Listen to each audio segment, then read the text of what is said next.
Bueno, vamos a seguir hablando de salud, pero en otro ámbito, pues la Cámara de Diputados aprobó el proyecto de ley que obliga a gimnasios, cines, hoteles y otros espacios públicos a contar con desfibriladores externos automáticos. Según esta norma, la ubicación de estos equipos debe estar debidamente señalizada y su acceso deberá ser expedito y libre de obstáculos para cuando se requiera. Queremos profundizar de este y otros temas junto a la subsecretaria de Salud Pública, Paula Daza. Muchísimas gracias por acompañarnos aquí. Muy buen día.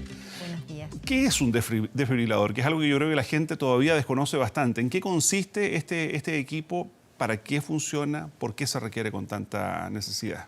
Bueno, primero que nada decir que estamos muy contentos con esta ley que haya sido definitivamente promulgada. Sí. El desfibrilador es una máquina que emite una descarga eléctrica que cuando una persona tiene un paro cardiorrespiratorio, la causa más importante es la taquiarritmia o una fibrilación ventricular, o sea, una alteración del ritmo del corazón.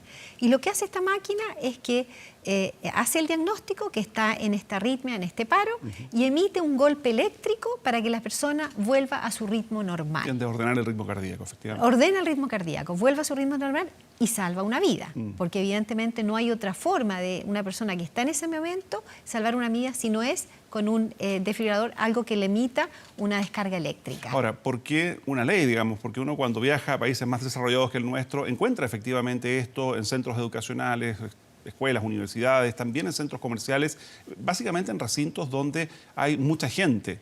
¿Se requería una ley para hacer obligatorio esto? Bueno, efectivamente, la verdad que en esto se viene trabajando hace muchos años. Yo personalmente hace muchos años vengo trabajando como instructora del American Heart en cursos de reanimación cardiopulmonar y en otros países para poder implementarlo en todos los lugares públicos que requiere que estén, que son los lugares donde hay mucha concentración de personas, se dice más de 1000 personas de circulación. Tiene que haber una ley para que rija, para que existan de verdad, para que las personas estén capacitadas, para que estén accesibles y que para que estén en lugares adecuados.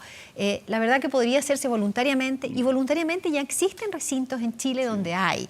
Pero nos parece que con una ley se va a exigir que todos los lugares públicos, todos los lugares privados que tienen las características, como dice la ley, tiene que existir este desfibrilador externo automático. ¿Es caro un desfibrilador? ¿Son equipos costosos? La verdad que no es un equipo caro hoy día. Un equipo de un desfibrilador externo automático para una institución cuesta un poco más de $1 millón de pesos.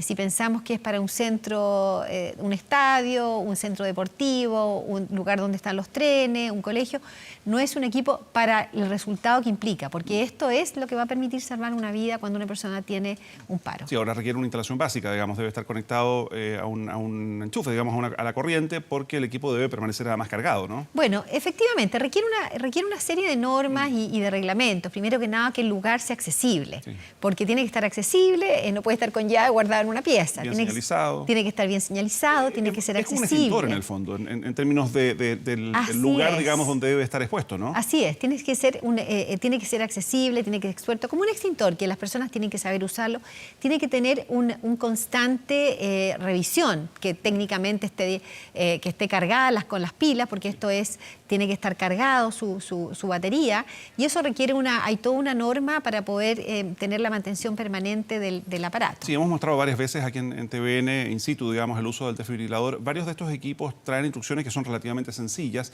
pero muchas de estas vienen en inglés. ¿Va a haber algún reglamento, alguna norma para establecer el tipo de desfibrilador que se va a autorizar o que se va a obligar a instalar acá en Chile? Claro, efectivamente. La ley ya dice, es bien general, dice dónde tienen que estar, cuáles son los requisitos de los lugares, las condiciones, pero en los próximos 6 meses tiene que estar el reglamento, efectivamente con lo que use usted, cuáles son las condiciones que tiene que tener este desfibrilador, dónde tiene que estar ubicado, cuál es el acceso y también la capacitación de las personas, porque la idea es que las personas estén capacitadas. La verdad que el uso del desfibrilador es muy sencillo, porque la verdad que tiene todo el uso, lo dice el desfibrilador. Ponga las paletas, saque las manos, emite la energía en forma espontánea, pero lo que tiene que tener la capacitación es que las personas oportunamente lo usen. Claro. Si uno lo usa en los primeros 2 minutos, tiene hasta un 90% de sobrevida. Y se pierde un 10% de sobrevida por cada minuto que pasa. O sea, yo a los 10 minutos, si lo uso, la verdad que ya es tarde. ¿Qué pasa si se usa el desfibrilador de mala manera en términos de que una persona que no tiene el entrenamiento pueda confundir, por ejemplo, un desmayo con un paro cardíaco? ¿Se le genera daño a esa persona por la descarga eléctrica? No, para nada, porque la verdad que el desfibrilador es el que toma todas las decisiones. El desfibrilador se le colocan los parches, el desfibrilador hace el diagnóstico del paciente, es decir, dice, acá hay una arritmia, yo tengo que emitir una descarga. El desfibrilador emite en forma espontánea la descarga, no es la persona que está usando el desfibrilador que emita la descarga. Y eso la verdad que muchas veces pasa, que una persona cae, colapsa, pierde el conocimiento, se le pone el desfibrilador y el desfibrilador no emite ninguna descarga. Significa que esa persona no necesita la descarga eléctrica, sino que necesita quizás maniobras de reanimación. Sí, ahora, subsecretaria, toda esta discusión además viene casi en simultáneo a lo que lamentablemente ocurrió en la Maratón de Santiago, donde llega una ambulancia que no tenía este equipo. Uno dice, más allá de la ley, resulta de cierta lógica que un equipo de emergencia debe contar al menos con un desfibrilador. ¿Qué pasó allí? Bueno, lo que entendemos nosotros, la información, nosotros que tenemos como Ministerio de Salud, es la siguiente, que sí efectivamente los organizadores de la maratón disponían de ambulancias con desfibrilador. No tengo la cuantía de los números, pero supe que alrededor de 10 ambulancias sí tenían los desfibriladores. Pero cuando esta persona perdió la conciencia, llegó la ambulancia que estaba más cerca para atenderlo. Y esa ambulancia, desgraciadamente, no tenía desfibrilador. Y no es obligatorio, o sea, antes de esta ley. Porque no era. De verdad, desde la lógica, digamos, un equipo de emergencia que llega a un lugar debe tener ciertos equipos básicos. ¿Esto no se considera dentro de los equipos básicos? Bueno, hoy día sí. Hoy día la verdad que una organización como la Maratón de Santiago, donde participan más de 30.000 personas, sí van a tener que tener disponibilidad para que tengan acceso a una ambulancia con desfibrilador todos los centros y que esté accesible. La verdad que es una carrera donde participa mucha gente, pero por supuesto que ahora con esta nueva ley la disponibilidad es exigible. Ahora, además de esto, surge una serie de otras cuestiones, digamos, de otras preguntas respecto de la necesidad, por ejemplo, en recintos donde transita tanta gente, que puede ser evidentemente un establecimiento educacional, pero también un centro comercial, un estadio, en fin, de contar con personal entrenado en cosas básicas de primeros auxilios, que es algo de lo cual se ha hablado durante muchísimo tiempo, en los mismos medios de comunicación también, cada cierto tiempo volvemos a lo mismo, pero ¿es necesaria una ley para que se obligue a aquello? La verdad que lo que la ley exige hoy día, y bienvenida a la ley, porque la verdad que nos adelanta un paso muy importante, es que tenemos que tener los lugares públicos y privados, donde hay mucha gente, todas las condiciones para poder manejar una situación de emergencia. Hoy día la ley nos dice lo de desfibriladores, pero ahora con el reglamento se van a hacer exigibles todas esas medidas que hizo usted. Que la persona esté capacitada, que sepa, porque no basta solamente el desfibrilador, aquí hablamos de una cadena de supervivencia. ¿Qué significa? Una persona sufre un paro cardiorrespiratorio, pierde el conocimiento, tiene que llegar personal entrenado del recinto y decir, esta persona está en paro, llamar inmediatamente a una emergencia, comenzar las maniobras de reanimación y tener ese desfibrilador en menos de 3 minutos. Esos 3 minutos son vitales, no solamente para salvar la vida, sino que también para evitar las secuelas o al menos disminuir las secuelas que puede producir ese paro. Está bien eso con el equipo y esta nueva normativa, pero estoy pensando en profesores de educación física.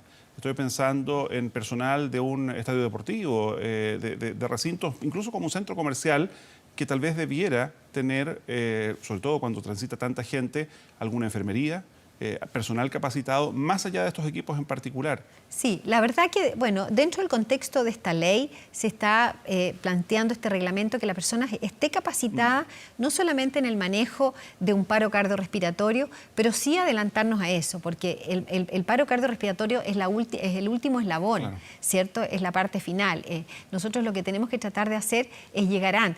La mayoría de estos paros sí son repentinos, tenemos que hablar que son caídas bruscas, o sea, muchas veces estos pacientes tienen antecedentes cardíacos y otros no.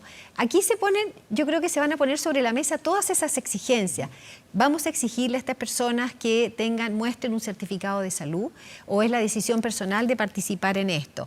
Vamos a exigir en los estadios, por ejemplo, que más allá de tener un desfibrilador externo automático, tengan las medidas para manejar otro tipo de recinto. A mí me parece tremendamente razonable que en los lugares donde hay circulación de mucha gente, como son estadios, que son colegios, son universidades, son estaciones de trenes, no solamente tengan un desfibrilador, sino que cuente con el manejo de otros instrumentos para manejar situaciones de emergencia que no necesariamente sea un paro cardiorrespiratorio. Una última consulta, subsecretaria. Preguntan si esto aplica también a grandes empresas con un determinado número de personas o edificios donde habita o trabaja mucha gente. Bueno, efectivamente, la ley lo que dice es que cualquier lugar donde hayan más de 20 habitaciones tiene que tener un desfibrilador externo automático, cualquier recinto donde haya más de 1000 personas de circulación, porque eso es lo que se calcula que puede haber, necesita un desfibrilador, una persona donde haya más. Cualquier recinto, sea público, sea privado, tiene que tener un desfibrilador externo automático,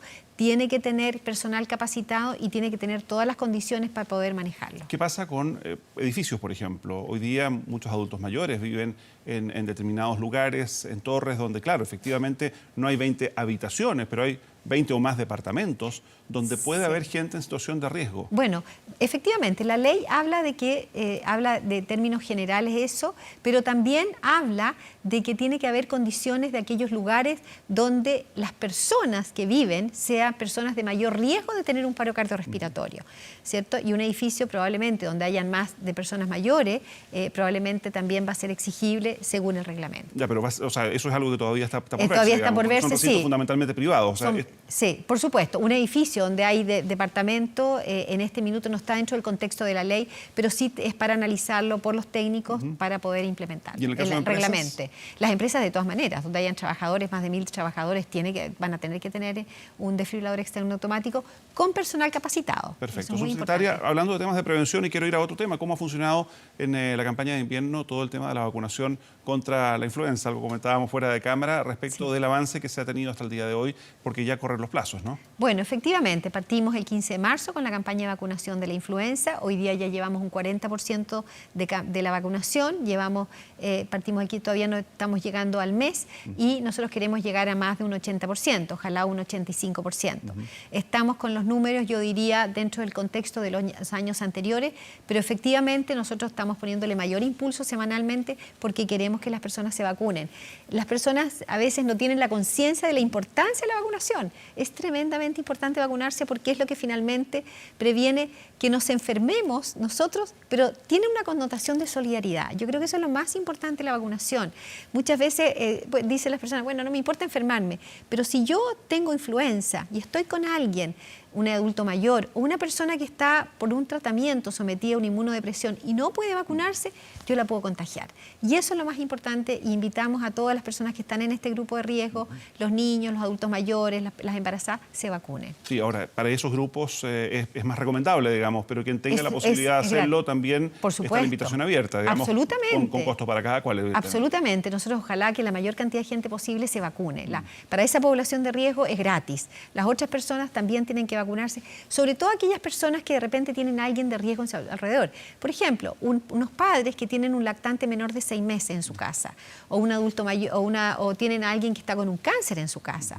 Tienen que vacunarse porque se produce lo que se llama protección en capullo, los protegemos el resto. Ya que estábamos hablando de vacunación, que se generó bastante atención en los últimos días por un caso registrado en el norte de nuestro país, no es el caso de la influenza, sino que el caso de una mamá que reiteradamente no quiso vacunar a su hijo pequeñito, digamos, porque ella argumentaba que su padre, a su vez, había muerto tras una vacunación, al punto de que terminó bajo la ley, digamos, siendo obligada a aquello.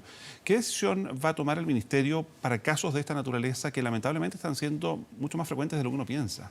Sí, a ver, para nosotros es obligación vacunar a los niños. A todas la campaña de vacunación, el programa de vacunación es obligatorio. Así que el Ministerio va a tomar todas las medidas que sean necesarias y que tengamos las atribuciones para que vacunen a esos niños, porque esos niños tienen el derecho a ser protegidos. Las vacunas son absolutamente seguras, las vacunas son absolutamente gratuitas, las que están en el calendario de vacunación, y las vacunas tienen una connotación de proteger al niño, pero también proteger a los restos, al resto de los niños. Porque de repente en un colegio pueden haber muchos niños vacunados, pero hay algunos que no están vacunados. Y esos niños están en peligro de enfermarse, pero también están en peligro de enfermar a los otros que por algún motivo no pudieron vacunarse. Ya, pero así como el caso del norte, ¿se está haciendo un seguimiento para aquellos niños que hoy día no están siendo vacunados por decisión de sus padres porque dicen, perdón, es mi hijo, yo resuelvo si quiero vacunarlo o no? Pero efectivamente está esta norma que hace obligatoria la vacunación, no solo, como usted dice, por la salud de ese niño, sino que también por proteger al entorno. Absolutamente. Nosotros, si sabemos de más niños, de padres, y de hecho nosotros tenemos un certificado que los padres tienen que firmar y tomar toda la responsabilidad, y nos da al Ministerio toda la posibilidad de acudir a la ley para hacer un recurso. Nosotros hemos tomado recursos en años anteriores. Cada vez que sepamos de que hay un padre que toma la decisión de no vacunar al niño, vamos a tomar recursos para proteger a ese niño, para tomar las medidas correspondientes. Sí, lo que pasa es que esto además coincide casi al mismo tiempo, digamos, a esto que ocurrió en Estados Unidos, en el estado de Nueva York, donde debido a un brote de sarampión, la autoridad local incluso forzó el cierre de colegios, donde algunos alumnos y familias, digamos, por decisiones incluso religiosas, se estaban negando a la vacunación. ¿Se podría llegar a ese extremo? Bueno, la verdad que afortunadamente nosotros tenemos una muy buena cobertura de vacunación hoy día en Chile, sobre un 95%, pero sin embargo nos parece que la vacunación, al ser obligatoria, y aquellas personas que no se vacunan ponen en riesgo a sus hijos y al resto. Esto es una medida de salud pública que es tremendamente importante y ahí lo he demostrado. Esos niños que no están vacunados no solamente están poniendo en riesgo a ellos, sino que al resto. Así que vamos a tomar todas las medidas que sean necesarias para obligar a cumplir la ley, que es la vacunación del programa. Y finalmente, ¿qué seguimiento se está haciendo respecto del número de migrantes que ha llegado a nuestro país? Recién esta semana veíamos, al cumplirse un año ya de la nueva norma respecto de migraciones, la gran cantidad de personas que ha ingresado a nuestro país, muchos de los cuales no tienen un plan de vacunación como el que tenemos en Chile. Bueno, efectivamente, nosotros afortunadamente estamos haciendo un gran seguimiento de todas las personas que llegan a Chile para que acudan a los servicios de salud a vacunarse, o los vamos a vacunar y los ponemos al día. Hemos tenido un programa que se dice Puesta al Día, que los niños llegan, los adultos también, van a la atención primaria y se pone al día toda la vacunación. Con respecto al sarampión, tenemos que decir que la verdad que nos ha mostrado en Chile que tenemos una muy buena cobertura. Han llegado 8 casos con sarampión, casos importados que llaman, y tenemos en total 26 casos de sarampión. Está bien. Y esos otros niños que se han contagiado son niños menores de un año que todavía no se pueden vacunar del sarampión. Entonces nos habla de que tenemos un muy buen programa de vacunación, que cuando entra, que van a seguir entrando, y no solamente entrando, porque nosotros también salimos y podemos traer el sarampión a Chile. Entonces, la verdad que lo más importante que protege es tener muy buenas coberturas de vacunación, que es lo que queremos seguir logrando en Chile. Muy bien, pues subsecretarias, muchísimas gracias por acompañarnos. Muy encantada.